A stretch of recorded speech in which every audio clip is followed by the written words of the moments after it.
Hello friends, I am Akash and this is your News of the Week for the week of December 4th to December 10th, 2022. I'm Akash Rakoti and a hearty welcome to my YouTube channel. Our top 3 stories today are the Georgia Senate runoff election results, the FIFA World Cup Qatar 2022 quarterfinals, and the U.S. Russia prisoner exchange. So let's take a look at your first story of the week. As you may know, the 2022 U.S. Senate elections took place on November 8th, and Democrats have narrowly gained control of the Senate.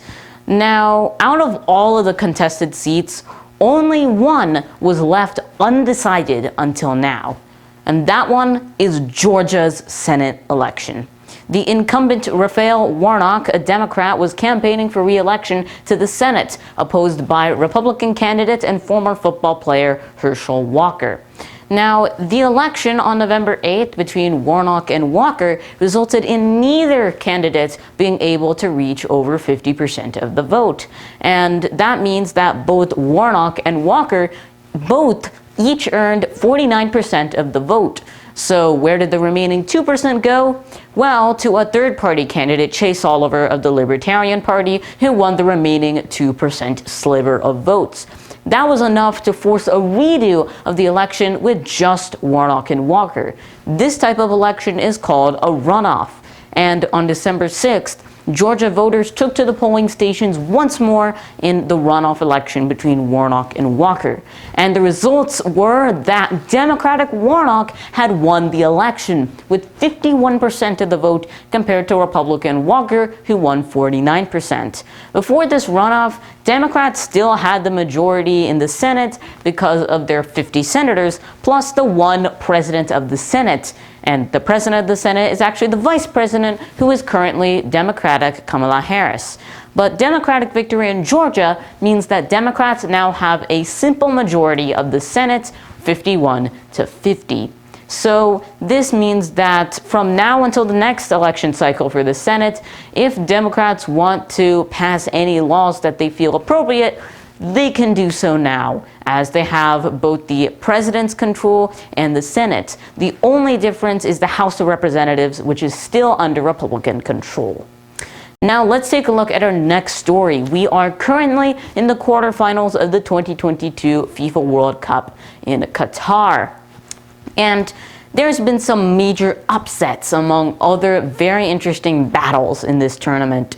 And we'll take a look at each of these. First, in the round of 16 that happened a few days ago, Morocco beat Spain with neither side scoring a goal during regular gameplay, but Morocco scoring 3-0 in penalty shootouts. A similar event happened in the quarterfinals when Croatia, who was previous year's finalist, beat Brazil in penalty shootouts, with both scoring 1-1, but penalty shootouts resulting in a 4-2 victory for Croatia. They seem to be on a roll, but here's the big kicker. Both Spain and Brazil are two of the best teams in the FIFA World Cup. And these losses result in these teams being entirely knocked out of the World Cup. As of the time we are filming this video, the quarterfinals are halfway done, with Argentina winning against Netherlands in penalty shootouts and the aforementioned Croatian victory against Brazil. Matches between Morocco and Portugal and between England and France will be taking place on December 10th. And once those are all done, we'll be seeing the semifinals, in which we'll see 4 teams playing for the top 2 spots. And of course, we'll be seeing the third place game coming soon, and then eventually the final on December 18th. So let's take a look at our last story of the week. In February 2022, Women's National Basketball Association WNBA player Brittany Griner was arrested in Russia for possession of marijuana and was sentenced to 9 years in prison there. On December 8th, 2022, a prisoner exchange between U.S. and Russia saw Griner being released in exchange for Russian arms dealer Viktor Bout, who in 2012 was sentenced to 25 years in prison after being caught trying to sell arms to a U.S. informant pretending to be from a Colombian guerrilla war group.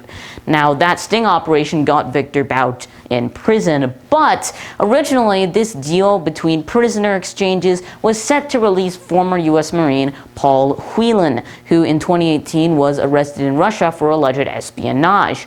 But Russia apparently did not want to release Whelan, so they settled on releasing Brittany Griner instead. And so that is the story of how this prisoner exchange took place and the resolved conclusion of a very, very long event.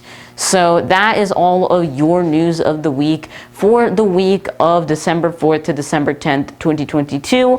Thank you all so much for watching, and I hope to see you soon in another news of the week. Goodbye.